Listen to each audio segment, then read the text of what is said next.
Buongiorno a tutti da Maurenz Monkey. Se non siete iscritti a questo canale, iscrivetevi qua sotto. Questo è un canale che tratta di orologeria, prettamente vintage, ma con alcuni accenni anche agli orologi moderni. Mi raccomando, se questo video vi piacerà, mettete mi piace. E bene, passiamo al video. Oggi parliamo del perché gli orologi al quarzo sono bistrattati dalla community degli appassionati e perché preferiscono i meccanici. Parleremo anche di orologi meccanici e orologi automatici. Quale è meglio tra queste tre categorie? Quarzi, meccanici, carica manuale o automatici? Ma andiamo al video. Eccoci qui, bentornati su questo canale. Oggi, come abbiamo detto nell'anticipazione, parleremo del perché gli orologi al quarzo non vengono amati dagli appassionati degli orologi in genere e vengono preferiti i meccanici. Facciamo un po' di storia. L'orologeria parte dal 1400-1500 con i primi orologi meccanici, poi divenuti orologi da tasca, cipolle, da tavolo, fino ad arrivare poi agli orologi da polso. I primi orologi da polso, come già ne abbiamo parlato in altri video, erano per polsi femminili, poi è diventato un gioiello all'inizio degli anni 20-30 prettamente maschile, o meglio, l'unico gioiello che l'uomo può indossare con tranquillità. Per questo l'uomo porta molta attenzione all'utilizzo di questo gioiello e alla scelta dello stesso. L'orologeria meccanica l'ha fatta da padrone fino agli anni 70, quindi dai primi del 1900 fino agli anni 70. Perché questo? Negli anni 70 c'è stata questa invenzione davvero incredibile se noi ci fermiamo un attimo a pensare. L'invenzione del movimento a quarzo alimentato da una batteria che ha un motore passo passo, un circuito che converte le oscillazioni di questo quarzo sintetico che fa tantissime oscillazioni al secondo, le converte tramite un transistor in un secondo, le passa a un motore passo passo che fa muovere la lancetta e così si ha la corretta indicazione dell'ora. Se volessimo confrontare solo le caratteristiche di un orologio, ossia che cosa fa l'orologio? Segna il tempo. Un orologio al quarzo segna il tempo in una maniera molto più precisa rispetto a un orologio meccanico, che sia carica manuale o automatico. Quindi, se noi ci fermiamo un attimo a riflettere, l'orologio al quarzo è nettamente migliore a quello meccanico, ma c'è un ma, naturalmente, altrimenti non staremo tutti qui a cercare di accaparrarci l'orologio meccanico sempre più ricercato, dal meccanismo sempre più rifinito. Bene, è proprio questa la concezione. Se i primi meccanismi al quarzo erano molto costosi, pensate che negli anni 70 un Seiko al quarzo a cristalli liquidi costava quanto un Omega Speedmaster. Quindi all'epoca, quando è uscito il quarzo, tutti, e ripeto tutti, volevano gli orologi al quarzo. Tant'è che tante piccole aziende che incassavano orologi meccanici con i loro piccoli marchi senza una particolare storia, heritage o forme pubblicitarie molto importanti sono nel tempo fallite. Cosa ha comportato l'avvento del quarzo nel mondo dell'orologeria? Semplice, ha distrutto totalmente il mercato degli orologi meccanici. Poi col tempo si è ripreso, ha preso quella nicchia di mercato di elite, mettiamolo così. Oggi, ultimamente, paradossalmente, all'avanzare del tempo e alla scoperta di nuove forme per segnare l'ora, tutti noi abbiamo un cellulare, molti di noi hanno gli smartwatch, ci sono modi per avere la funzione del tempo e dell'indicazione dell'ora più svariata, ma sempre una più grande fetta del mercato e sempre più nuovi, piccoli appassionati che possono diventare anche grandi appassionati e grandi acquirenti di orologi si stanno approcciando all'orologeria classica meccanica. Quindi, una volta detto che l'orologio al quarzo è più preciso, costa anche di meno, perché della stessa marca, ad esempio c'è l'Omega Seamaster esiste la versione al quarzo e la versione automatica. Lo stesso orologio esteticamente identico, da una parte c'è scritto quartz, dall'altra c'è scritto automatic che ha all'interno un movimento automatico, ma esteticamente sul polso sono identici. Perché uno preferisce l'uno all'altro? Bene, questa è una domanda non di semplice risposta. Potremmo dire perché il meccanismo automatico e ha comunque un'anima, come se potessimo attribuire un'anima a un meccanismo, mettiamoci bene in chiaro questa cosa. Diciamo, il meccanismo automatico è fatto da tanti piccoli componenti, anche quello al quarzo. Il meccanismo automatico va revisionato ogni tot tempo, quindi c'è bisogno di cura e passione. E forse è meglio quello al quarzo, ci metti la pila, quando si scarica la cambi. Vedete, man mano che parliamo, vediamo che l'orologio al quarzo, anche se ha tanti pregi, agli appassionati non piace, lo reputano senza anima. È giusto? È sbagliato? Il mercato effettivamente dice che la quasi totalità degli orologi che vengono venduti sono al quarzo. Quindi il mercato teoricamente dice che gli orologi al quarzo sono più venduti, sono più richiesti dalla popolazione mondiale, però dall'altro lato l'industria del lusso ha preso sulle spalle l'orologio automatico e quello meccanico a carica manuale ancora di più. Ora ci arriviamo. Quasi tutti gli appassionati, soprattutto i nuovi appassionati, credono che l'orologio automatico sia il massimo e sia anche migliore rispetto ai carica manuale. E qui vi faccio fare una considerazione. Andate a sfogliare i cataloghi delle grandi case orologiere svizzere, ma anche tedesche, ma anche le stesse cinesi, ci sono anche dei Sigul molto interessanti, i vari orologiai indipendenti. Non creano automatici, ma creano carica manuale. Tutti gli orologi più importanti che costano cifre davvero enormi sono carica manuale, quindi non è l'automatico quello migliore, più preciso, no, semplicemente l'automatico è l'orologio più comodo per la maggior parte degli appassionati di orologeria meccanica. Perché? Perché lo si mette la mattina, mantiene la carica 40 ore, qualcuno di più, ci sono orologi che mantengono la carica 80 ore, 46 ore, 50 ore, quindi dopo la notte, al mattino si riprende l'orologio, oppure se si è fatto tardi, si sveglia tardi al pomeriggio, va? È da tempo che non mi sveglio più di pomeriggio, da ragazzo più capitava, purtroppo da quando sono papà, anzi un augurio a tutti i papà, peccato non poterlo fare quest'anno al mio, però vabbè, questa è un'altra storia. Quindi c'è la comodità dell'orologio automatico che è vicina a quella del quarzo, sì, perché il quarzo tu lo prendi dopo 10 giorni che l'avevi lasciato in un cassetto, lo riprendi e continua a funzionare.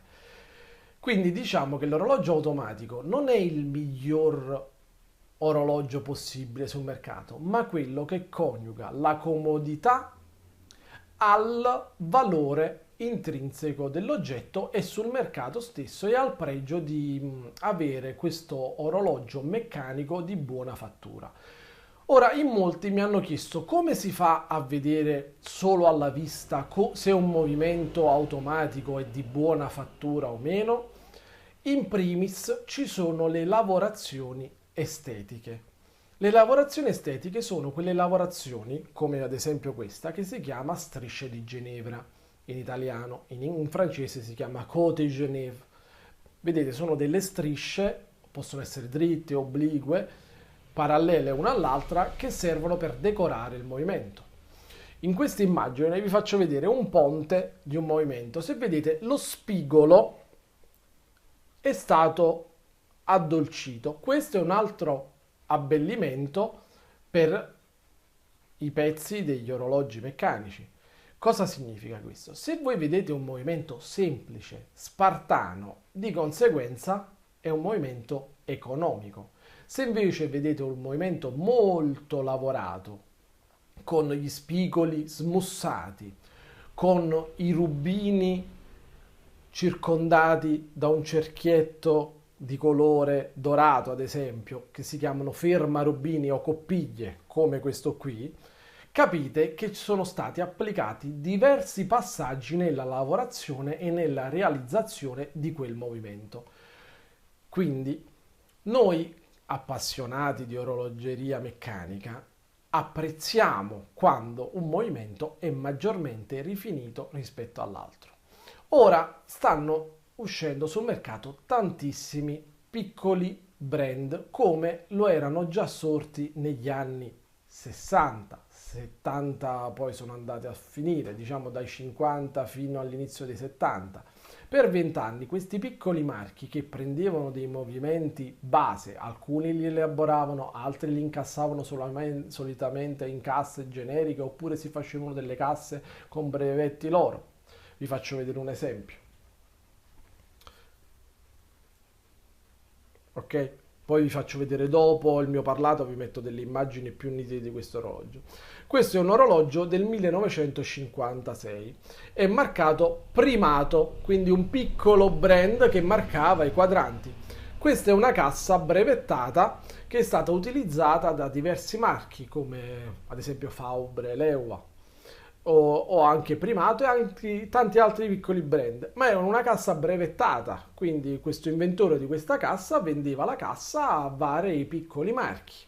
Il movimento che anima questo orologio è un movimento di manifattura, si chiama calibro mi pare 552, non mi sovviene il nome, ve lo metto qui con tutte le indicazioni, scusate.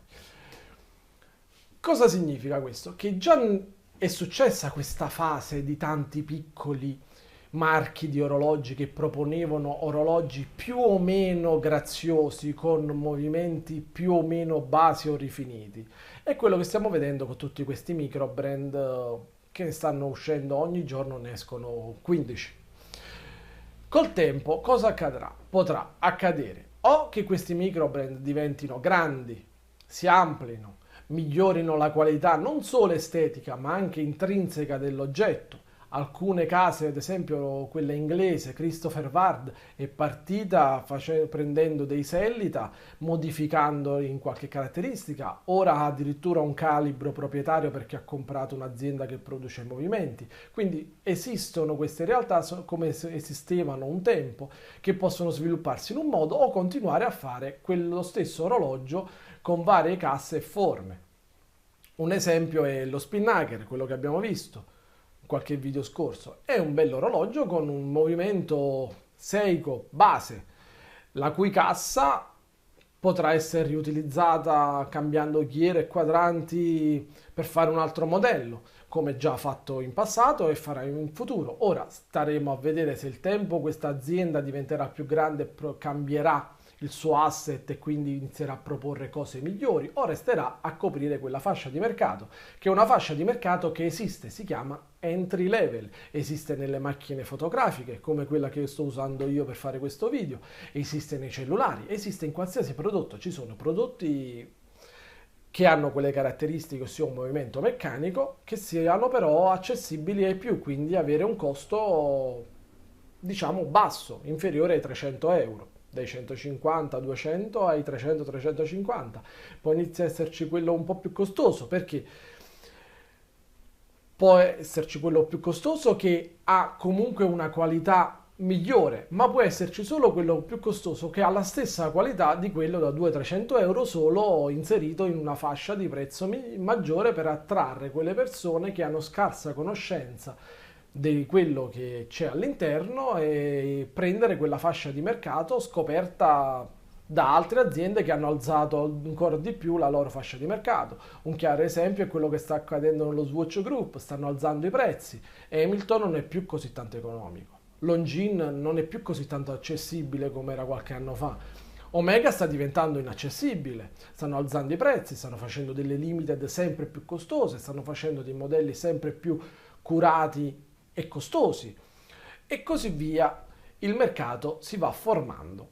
Tutto questo discorso per farvi capire che gli orologi al quarzo sono figli di un'epoca, ossia sono lo sviluppo del boom degli anni 70 affermatosi poi negli anni 80, divenuto prassi negli anni 90, tanto che tutti noi negli anni 90 volevamo gli Swatch. Io ero ragazzino, ero figlio, ero bimbo e volevo gli Swatch. Quelli più grandi di me volevano gli Swatch, tutti volevano gli Swatch. Ed era plastica al quarzo, ma pure la volevano tutti. Perché? Perché era figlia di uno sviluppo tecnologico che aveva portato al fatto che tutti volessero l'orologio a pila e non importasse più il meccanico, tranne quella piccola nicchia di persone appassionate di orologeria meccanica che hanno poi continuato nel tempo. Infatti, le grandi collezioni di orologi, i grandi affari sono stati fatti proprio in quegli anni 70, 80, 90, perché si sono potuti acquistare orologi meccanici che erano sul mercato e che c'era una richiesta, non dico bassa, ma non quanto quella degli orologi al quarzo. È chiara questa cosa, cioè gli orologi al quarzo negli anni 80 erano, li avevano tutti, li volevano tutti, negli anni 90 ancora di più. E quindi siamo arrivati oggi che sta ritornando questa corsa all'orologio meccanico. Le grandi case creano orologi meccanici con grandi complicazioni, cura dei dettagli, ma a carica manuale. Sono pochi gli automatici di lusso, di vero lusso, con grandi rifiniture. L'orologio automatico viene settorializzato in fascia economica, fascia media, fascia un po' più costosa e poi quelli ancora più costosi. Alcune volte tra la fascia media e quella più costosa il gap, ossia la differenza di qualità intrinseca, si va sempre più assottigliando. È solo una questione di marketing che quell'azienda si è posizionata in quel determinato settore. Bene ragazzi, prima di lasciarvi e salutarvi dopo questo video lunghissimo che ho fatto, volevo dirvi io cosa preferisco: quarzo, meccanico, automatico. Meccanico, io preferisco i carica manuale perché mi piace quell'abitudine la mattina di vestirmi, prendere l'orologio, dargli la corda e indossarlo.